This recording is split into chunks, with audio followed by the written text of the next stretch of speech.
she never returned. But every night at exactly 2:17 a.m., someone hears her voice calling their name. And if you answer, you never sleep the same again. She never returned, but her echoes still remain. They say silence is empty, but they're wrong. Silence remembers everything. This story isn't about a ghost. It's about a mistake, a moment, and a voice that refused to disappear. Her name was Evelyn Moore. She lived in a small American town where nothing ever happened, the kind of place people forget even exists. She wasn't famous. She wasn't rich. She didn't post much online, but everyone knew her voice. Soft, calm, almost comforting. She worked at the local radio station the night shift, from midnight to 3 a.m., when the world slowed down and lonely people tuned in just to hear someone speak. She used to say, "If you're listening, you're not alone." Then one night, she vanished. No goodbye.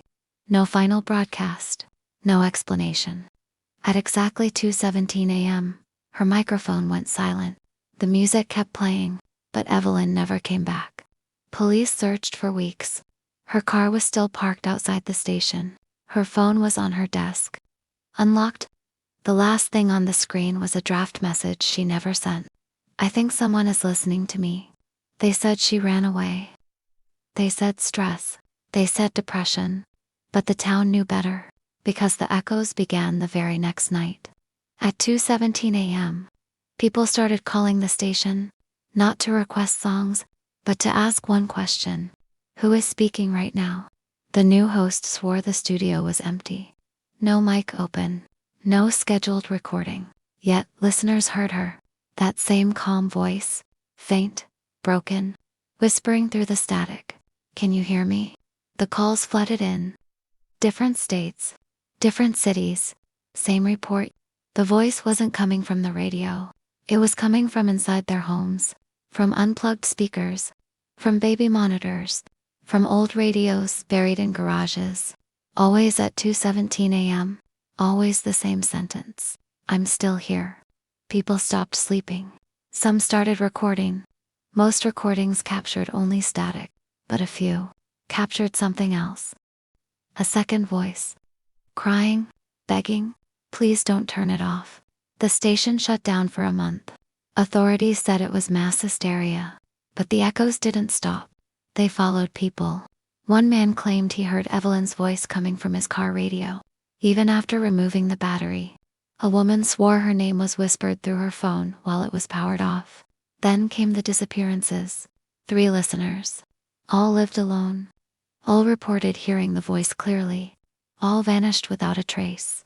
In each apartment, police found the same thing: a radio turned on, volume at 0, and written on the wall, in shaky handwriting, "She asked me to listen." I didn't believe any of it. Not until I worked the night shift myself. I was hired to digitize old radio archives, Evelyn's recordings. At 2:10 a.m., the building felt wrong. The air was heavy. The silence, too loud. Then the system glitched. A file appeared on my screen. Unlisted broadcast, to 17 a.m. No date. No host name. I pressed play. Static. Then breathing. Slow, uneven. Then her voice. Clearer than ever. "If you're hearing this, please don't leave." My hands started shaking.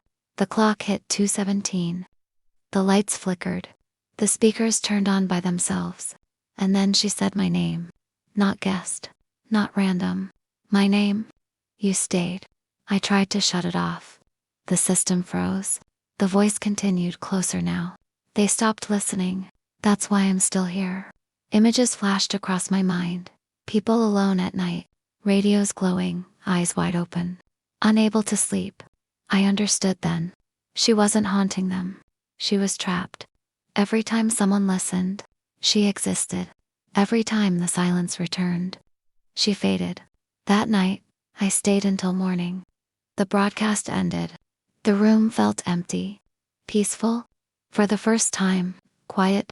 I thought it was over. I was wrong. Because now, every night at 2:17 a.m., my phone lights up. No caller ID. No vibration.